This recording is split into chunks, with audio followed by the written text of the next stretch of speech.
My name is Dr. Steph Weber. I'm a psychologist, and I also have a public health background. I'm very interested in early identification of developmental concerns and helping promote developmental milestones throughout the state of Ohio.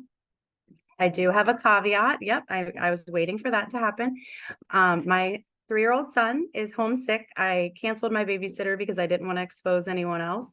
So he will be hanging out in the background as best he can, watching Zootopia and playing with his toys. So if I have to take a brief pause to attend to him, I know other parents of young children will understand the dilemmas we face when it comes to sickness and childcare.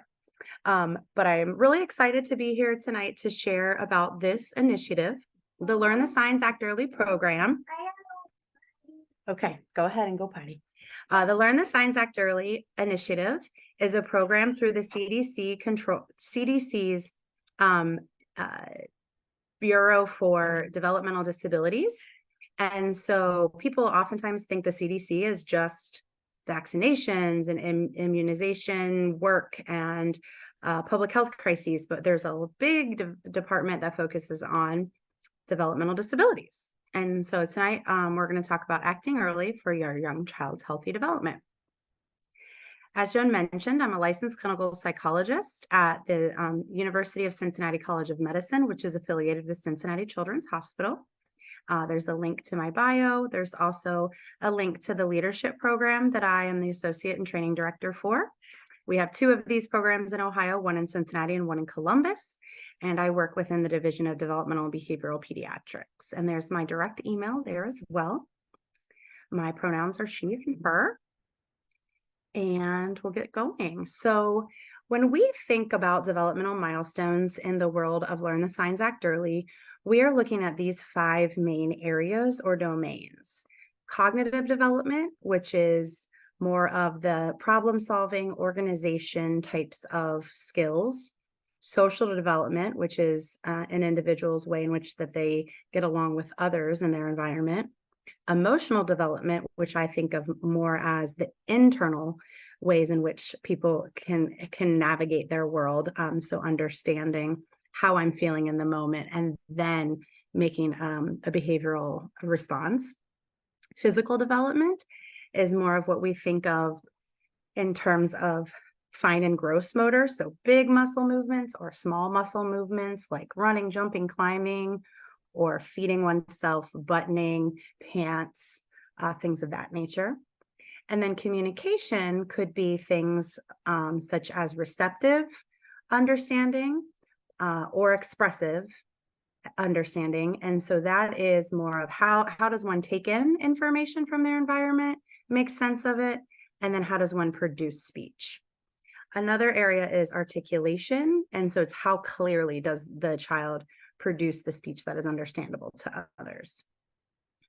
You'll notice on this slide that I also have one side of it is English and one side is Spanish. And that is to remind myself to tell you all that children with, that Learn the Signs Act Early offers all of their materials in English and Spanish, as well as some checklists are available in multiple other types of languages. So for the most part, I've checked that most Ohio spoken languages are available in checklist form.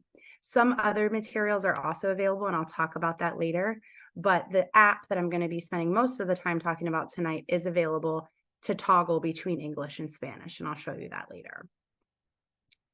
So when we think about early childhood development, we always think of developmental milestones. And the program itself is called Learn the Signs, Act Early. And the idea is that we want everybody to understand the early developmental milestones and then act early, which means take action and get a child connected to the services and supports that they may need if there is a missing milestone or a not yet achieved milestone. This is really a public health initiative, and the materials that I'll share, particularly tonight with the app, are just health education tools, things that help us communicate with our child's pediatrician or family practice doctor. And I have to apologize. My child is yelling for me in the bathroom. So I am going to take a pause and I will be right back. While she does that, I will come and remind people that um, please, we want you to share information about Dolly Parton's Imagination Library with your friends. We also want to make sure that you have, if you haven't taken a look yet, we have on our website at the Literacy Cooperative, it's literacycooperative.org, we have a Healthy Families resource page with recordings of past programs. So we have one on healthy sleep habits, nutrition for healthy brain development and, optimal learning and optimal development, one about physical movement, a whole list of programs. So, and my colleague is putting it in the chat, the link to that series with many of them have handouts that are connected to them or resources, links to resources. For those of you who have children age 3 and up or who are going to be aging out of Imagination Library, we have the World Reader Booksmart free digital library that you can access. That's also great for when you're on the go, if you're waiting in line somewhere or traveling and you can't carry a bunch of books and toys along with you. Okay, there we go. I'm just gonna step in when you need it. So sorry for this. I understand. I appreciate understanding, and hopefully we can edit this out for the YouTube. So this is the link for the Learn the Signs Act Early program, which we can share out as well if Joan has not already done that. But really the idea behind this came around I would say about almost 20 years ago, with the idea similar to what Joan said about her own child rearing days. It would be great to know what is expected of a child. How do I help my child grow and learn? And so why is looking at development so important?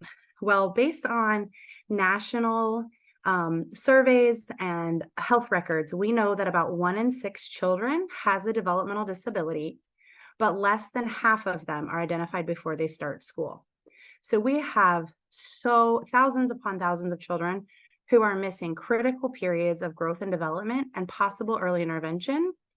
And we know that developmental disabilities in general put children at risk for greater behavioral challenges, school difficulties, and health problems throughout life. Good job. Yep, those are pants. You can.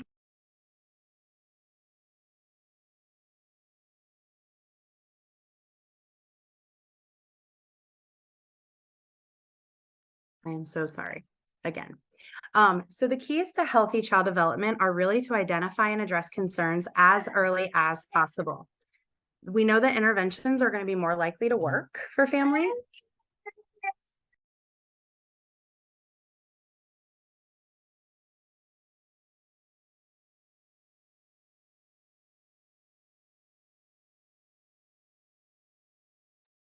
Thank you for bearing with us. We have to give each other grace these days, I think. I hope you all agree with me. Sorry about that. Okay. So the key to healthy child development is to identify and address concerns as early as possible. And so I'll talk kind of through what that means. We know that early intervention can change a child's developmental path. We can get them a lot of enrichment, some guidance to help with the caregivers, the way in which they interact with the child, and that can really set them up for success by the time they start school. We also know that our brains have the most adaptability during the first 3 years of life. So kids are like sponges in those first years of life because their brains are taking in thousands and thousands of neurons per hour to make connections and to build skills. We also know that the earlier we talk about development, the more oftentimes families feel more confident over time and better prepared for what questions to ask, how to advocate for their child, how to ask for what their child needs. So the more we talk about development and normalize, not only just, hey, this is what developmental milestones are, let's talk about them, but also normalizing, oh, it's okay if your child needs some support from speech therapy or occupational therapy or physical therapy. That happens a lot. 1 in 6 children has a developmental concern. And so it's pretty common. So we want to normalize these conversations as much as possible. And to do so, we have these 5 components of early identification. And the idea behind this is that the first step is really just developmental promotion, promoting the idea that it's important to talk about development. So I have that underlined because that's what we're doing tonight. The next step and component is to engage families in developmental monitoring. And what that means is just watching their child and checking off the natural developmental milestones as they occur. Making sure families and caregivers are really engaged and take ownership over that process, and not relying only on childcare teams, Head Start professionals, or the medical teams to do their job. Because what we find is that families know their child best, and they are the most equipped to identifying concerns. From there, what we won't talk about tonight, which is also very, very important, is that step of developmental screening, as well as if a screening comes up as having a concern, making sure that the proper referrals to the needed supports and services are made. And then on top of that, that the child actually receives those needed supports and services. Lots of barriers that can occur in any one of these components. But again, we're going to focus tonight on how do we make sure we get in the hands of families these tools, and how do we teach them how to use them. And so I'll talk to you about the app in just a few minutes.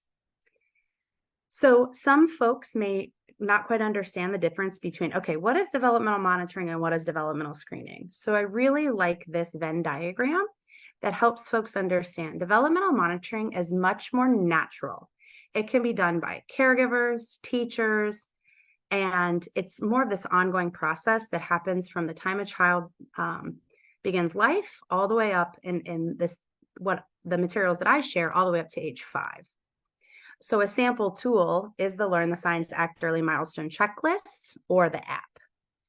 And similar to developmental screening, monitoring is looking at those developmental milestones and just tracking as the child grows and develops, as well as identifying concerns.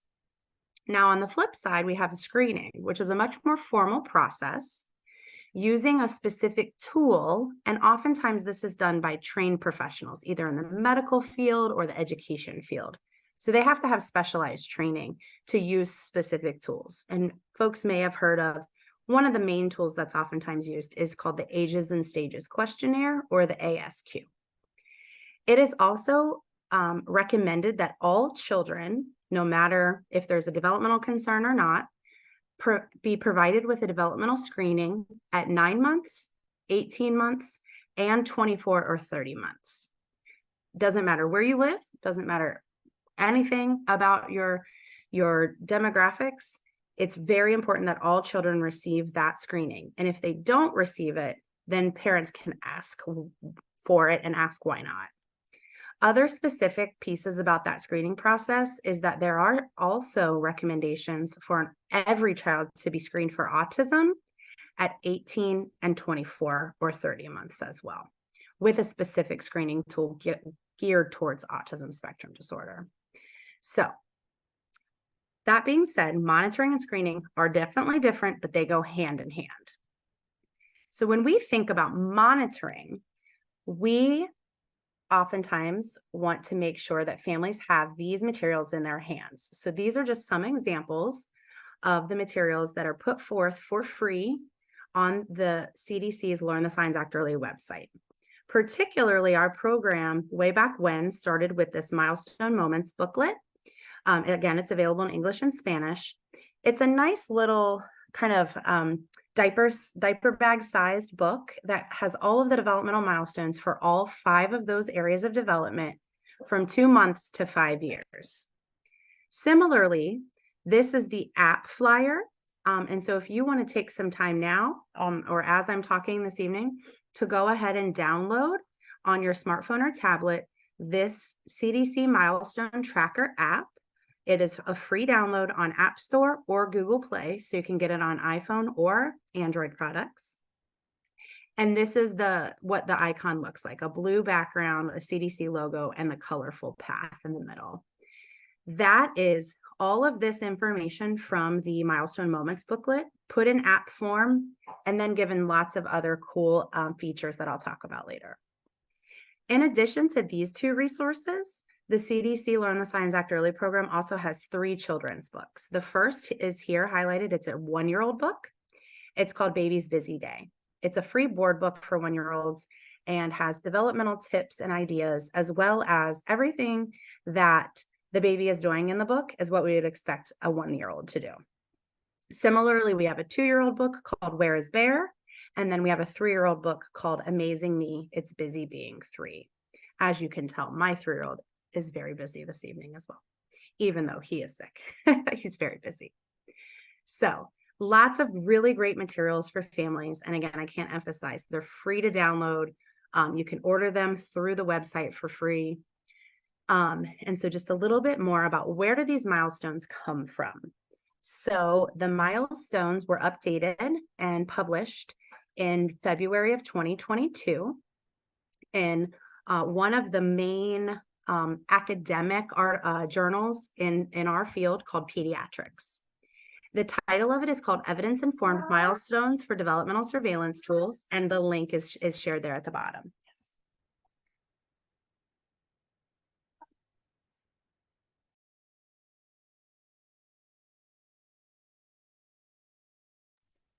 My apologies. So again, here's a little bit of a snapshot. These are the authors. But ultimately, there was a team of experts from a wide variety of fields that all came together and looked at what evidence was available in terms of how do we know what a child should be doing at 12 months, 24 months, 36 months, and looked at what we had and then created this updated list of developmental milestones. So for many folks, they may have heard a lot when these were announced, but these CDC milestone checklists are communication tools to help with developmental monitoring. They are not screening tools, and they do not replace screening at all. They should go hand in hand with screening and complement it. Also, all of the milestones were updated prior to the publication. They were actually updated in 2019. However, as we all know, and unfortunately still live in the COVID-19 pandemic, therefore, once they were ready to go to publication in 2020, we all know what happened. The world shut down and things at the CDC shifted dramatically to COVID-19, and therefore the publication process and ultimately getting this information out to the public did not occur until early 2022. So why did they even revise these milestones? Well, it had been about 15 years since they originally came up with the first milestones. There were also not milestones in the list for the 15-month and the 30-month well child visits. So now when you use the app or the book of checklists, you can find a set of milestones for every single well child visit. Ultimately, before the milestones were kind of vague. They might have said something like the child may, or the child begins to. And it's a little bit more difficult to determine what exactly does that mean. So now they've made them more specific. There was also always questions around how many milestones can a child miss before we're concerned. And now we know if a child is missing 1 milestone, that's enough information for us to make a referral or a set of referrals. The other question before was, what about these warning signs, or what about these red flags? We've gotten rid of those and moved on to more open-ended questions that families and their physicians can talk about and explore more in depth and more based on specific behaviors, not just the checklists only. Also, the old milestones did not gauge what most children were able to do. So as my example is always walking. The old milestones, or the former milestones, said that most children would walk by 12 months. That's actually not correct. About half of children, or 50% of children at 12 months, will walk. The majority of children will walk by 18 months. So that has now become the rubric. So we have moved to all of the milestones are based on what is considered the 75th percentile, or what 3/4 of all children of that age range would be doing.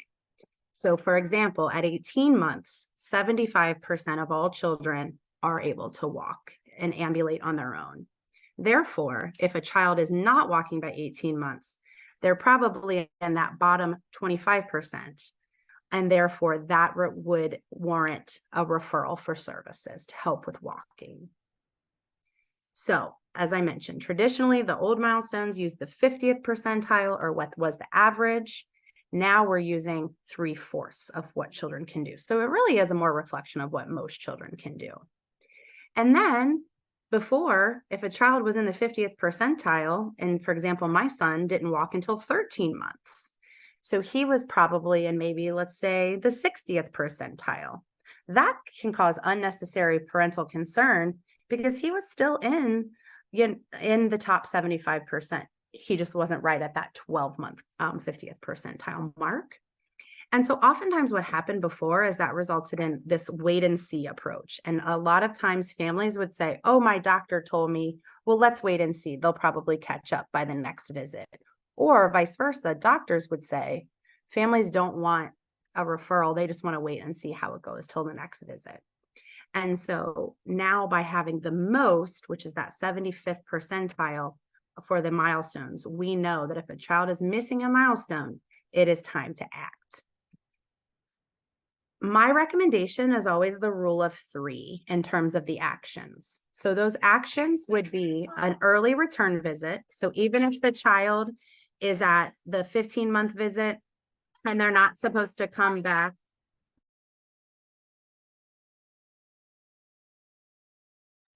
So even if the child is at the 15-month visit and they're supposed to return at 18-month visit, so 3 months later, the primary care or the pediatrician doctor can say, oh, I actually want to see them back in a month or a month and a half instead of waiting those 3 months. So they can take a closer look. In addition, if there's a missing milestone, we really want a child that's under the age of 3 to be referred to Ohio Early Intervention. That is a free referral.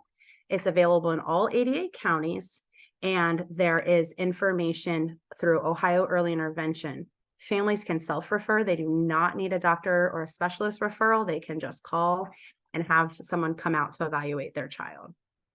In addition, we also think it's very important for a child to have that specific referral based on their domain of concern. So if they're missing a speech milestone, make a referral to speech therapy or for a speech evaluation. If they're missing a motor milestone, that could be a physical therapy or an occupational therapy referral. And so really that rule of 3, really keep a close eye and then make service referrals.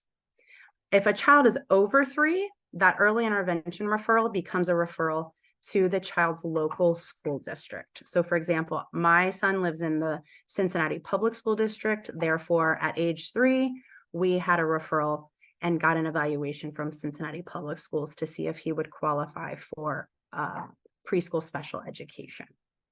So that said, this is a good time for me to go ahead and check the chat or see if there's any questions. And I'm happy to answer a question before I jump into the actual use of the app. And then it also gives you a chance to download the app and play around with it while I'm talking about it too. It looks like I answered one of the questions already, which was, would this presentation be emailed to families? So we will be emailing the link out of the recording to our Imagination Library family email list. And we will be putting it up on our website and the YouTube channel.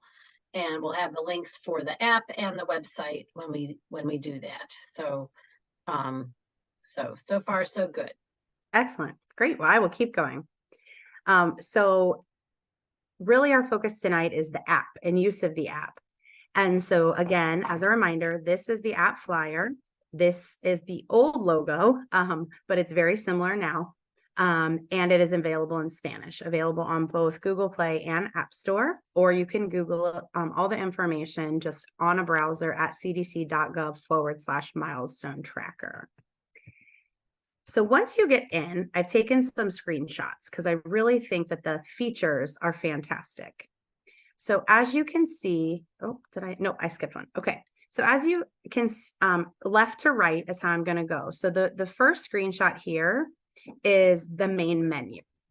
And so the main menu has home, and then children and add child. So it's a list of any child and their birth date that you want to follow along with their child development. There's then a link to milestone overview, which is just all the milestones that you can access for all the age ranges. Helpful resources for families, and you can make that state specific. A well child snapshot, which is the snapshot for a well child visit with a pediatrician or primary care provider. You can keep track of child's appointments. And then there's notifications and user settings, which all apps have, and privacy policy, and then a rating. So that first tab there that says children and add child, if you click on that, it takes you to the middle screenshot, which I have a list there of children, generic children that I've added in over the years. And you add in their birth date, a name. You don't even have to put in a name. As you can see, I have EZE, that is acronym or initials. So if you work with other children in a childcare center, you don't even have to put in any identifiable information except for initials or some way to remember that's the child you're talking about, and then their birth date. From there, you can also go into settings and set notifications on. And then this is where you can see, oh, what is my role? So I've signed up as a parent or guardian in the state of Ohio, and my preferred language is English. You can always toggle between English and Spanish. And so that's what's really nice about the app too, is they've built it in that way. So moving forward, once you put in a child and their birth date, then it kicks you to, oh, this is the set of milestone checklists that you could complete for that child.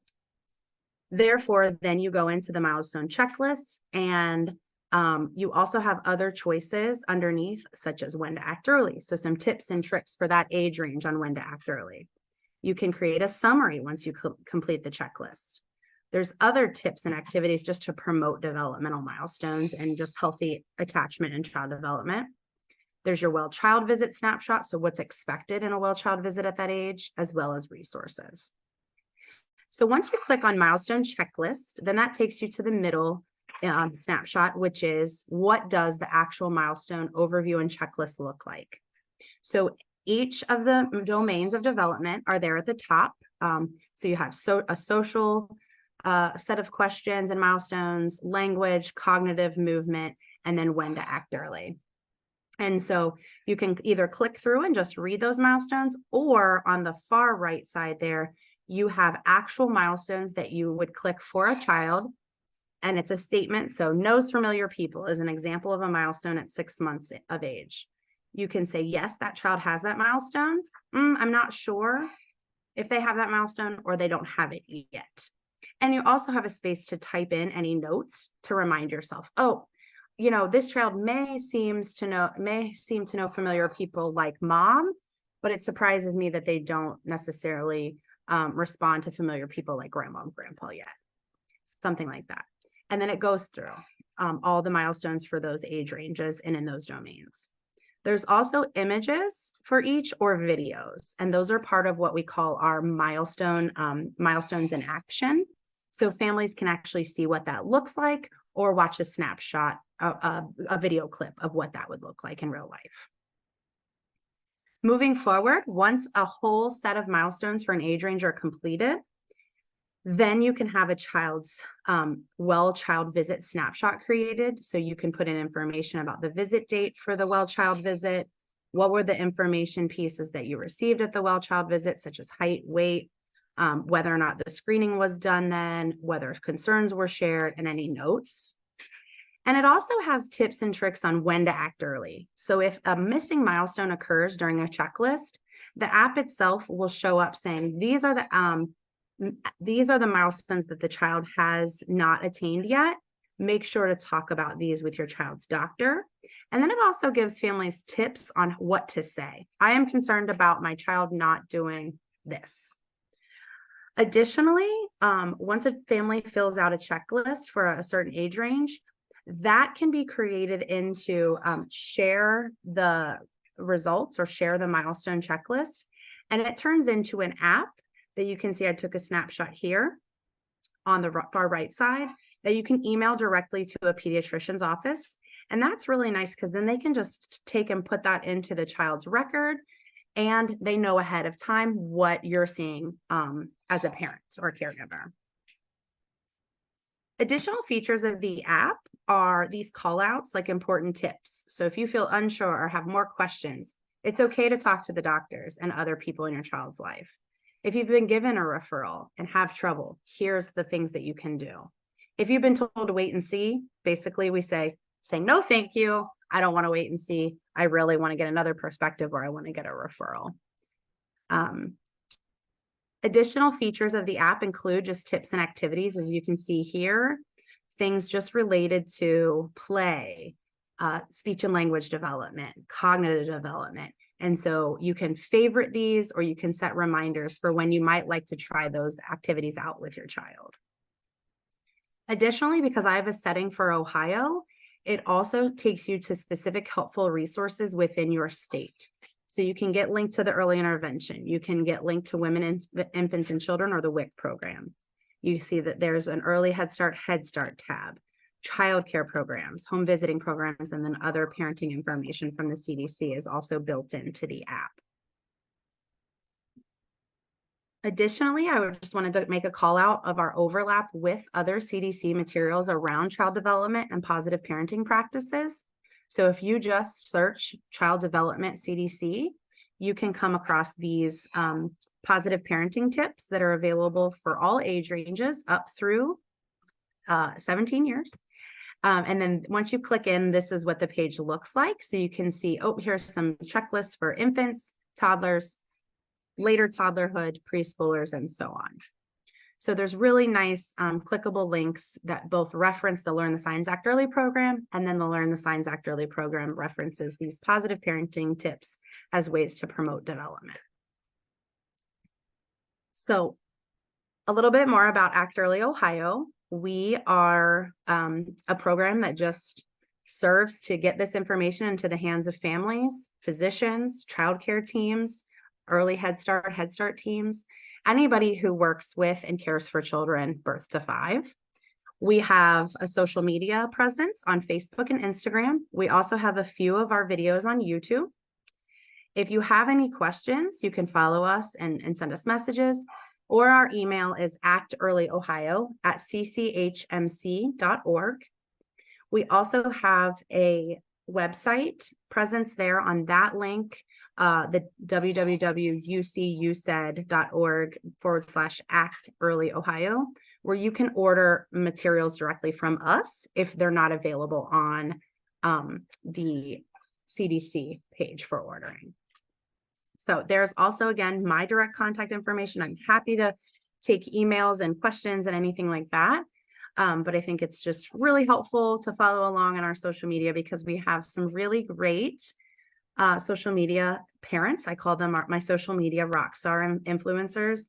And particularly in Cuyahoga County, we have a little girl named Logan, who her mom has been one of our influencers for the last couple years. And she is featured in many of our stories and posts. And she is right there in the Cleveland area with you all. So definitely check that out if you can. So I'll stop there and see what other questions folks might have.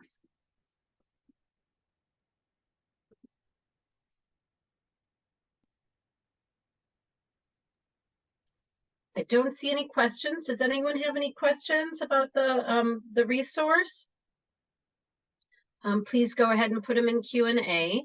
If you have any comments, go ahead and put those in the chat. And my colleague is putting some things in the chat, like probably a link to our survey about the program. Yes, before you sign off or when you sign off, please fill out a survey.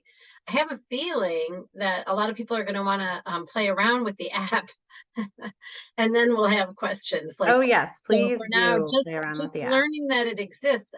Hey, can some of you put in the chat? I'm assuming a lot of you did not know about this. Is there any other resource that you have used to help you track your child's milestones, or do you think this is helpful? If you want to just put that in the chat, that would be great for us to know.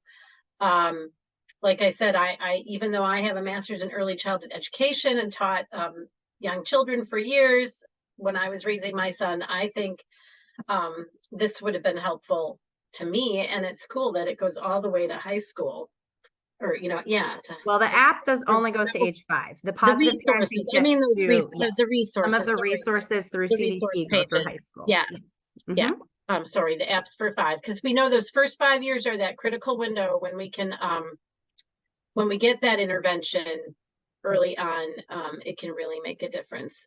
So it said, this is great info. I did not know that the app did this much. We'll be downloading. Great. Wonderful, Thank wonderful. you. That was, I so. think the only other thing that I will add is I'm happy to also answer any questions. One of the main concerns I've heard across the state is the very lengthy wait times to receive a developmental evaluation at any of our major children's hospitals or our any really clinic. So it Right. takes families a very long time. And so if you have questions about that, again, please reach out to us. We want to help out in any way, not just sharing these materials, but getting you as a family member or as a grandparent connected to the right services. So it looks like Gloria wrote, I have a 2-year-old boy and he's a handful. How do you keep them safe from themselves? And before you go, can I just make a comment? And then I just want to tell my colleague, it looks like the chat's disabled. So so they can ask questions in Q&A, but and then there was asking how many times have you watched Zootopia? That's funny. Oh, yes, we have Zootopia on Disney Plus right now.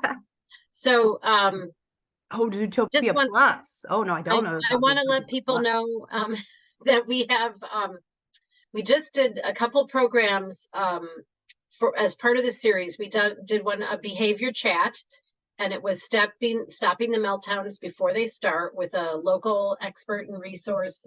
Another program here, we have an organization called Connecting for Kids that does a lot for families who have concerns about their children. They have all kinds of resources as well. So they did a program for us.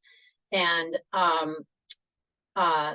we also just did a program called Making Sense of Children's Emotions with parent, coach, and early childhood expert Joan Morgenstern from Senders Pediatrics. She has decades of experience as an early childhood professional, working with children and families. So I just wanted you to know you can watch those videos later, and those might help the person who just asked that question about their child being a handful and keeping them safe.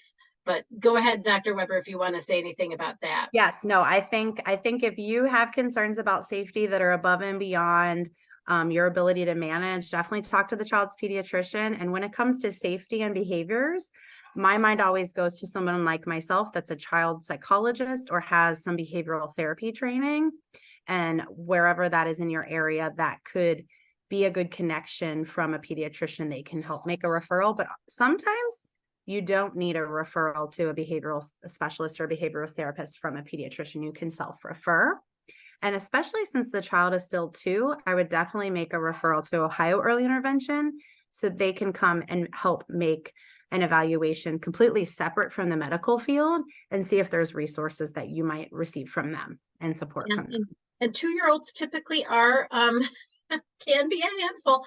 So that resource, the app, will maybe help you learn more about what is normal, what's not, and then has those tips for how you can support their healthy and optimal development and deal with some of those challenges. So and someone else just said, I was going to ask about what you were talking about. It was the weights and the difficulty sometimes to get served. I had to wait 2 months for a wait for the assessment.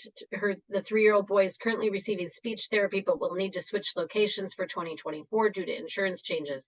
Wait lists are so long. And we also did a program with Dr. Rebecca Mental from the Cleveland Hearing and Speech Center this year recently, and that's on YouTube as well, about speech and language development in the first 5 years. And that came up as well, that there's a lot of, I've heard from families that they're having to wait for services and for evaluations. Yeah, I think it depends. I think if for individual like speech therapy, occupational therapy, physical therapy, I've heard about 2 months. If there's more concerns for even more specialists, like an autism evaluation, I've heard up to 12 to 18 months. At Cincinnati Children's, we were down to like 2 months for those specialists. And then we have had an influx of referrals. So our wait list is right now about 8 months for that. Unfortunately, we've had a lot of concern come out in child development as a result of the pandemic, which I can completely understand. So that's all the more reason to act early. Don't wait till that next well child visit to get a referral. You're going to wait on a wait list, so you might as well do it now. Yes, yes. Okay, and I think there's more coming in. Oh, okay. Someone just asked, they just logged in 10 minutes ago. Yes, we will have a recording of this that we will be sharing. We'll share the link. It'll be on our YouTube page. We have the Healthy Families Resources page on our website where we'll have this as well as the past programs. The one that I just spoke about with Joan Morgenstern on making sense of children's emotions, which I have to say was one of the best presentations. It was so excellent. Adults could benefit from making sense of our own emotions and how to help us process our feelings and things. That will be up soon. It will be more in audio format because the presentation that she shared, it was one that we can't, the PowerPoint is one we can't put out publicly, but you don't need that. You can just listen in and it'll be helpful. So we will be sharing it. And I think there's a couple things in the chat. Well, my colleague is putting the link to the Healthy Families Resources page. We have our survey there. And let me just keep monitoring questions to see okay, I answered. Oh, wait, yeah, we answered that. Okay. I will say to, young children learn best by real interactions with real people and real objects and real books. Your attention is the best gift that you can give to your young child. So and children want your attention, they crave it. And so whenever you can, be interacting with your child and then giving them opportunities to interact with, developmentally appropriate toys. The less the toy does, the better. The more that the more the child can do with the toy, the better. You don't need all these fancy bells and whistles. In fact, those are not optimal for young children. They really just need to be able to experiment and ask questions, you'll see them when they're playing, they're experimenting, they're little scientists. So I just wanted to put that little bit out there to support your child's development, giving them time to practice skills so for little children, giving them maybe a little, when they're toddlers and preschoolers, little area for art materials. And there's chunky crayons you can get for younger children and move them up to others, but you want them to be able to practice their gross motor, fine motor skills. So Duplos and building blocks and those sorts of toys are great too. But anyway, I'm going to see if there's more questions that came in. No more. So I just added that little bit in there. I put in my 2 cents here and there on these presentations. Anything to add to that? No, I would just thank you for your flexibility with me, with my child tonight. This was unexpected, but trying to limit the spread of whatever he is acquired himself. Right. So thank you for your grace. And Dr. Weber, I'm guessing that you try to use, you needed to resort to a screen tonight to make it distractive, but I often tell families try to use screens as a last resort.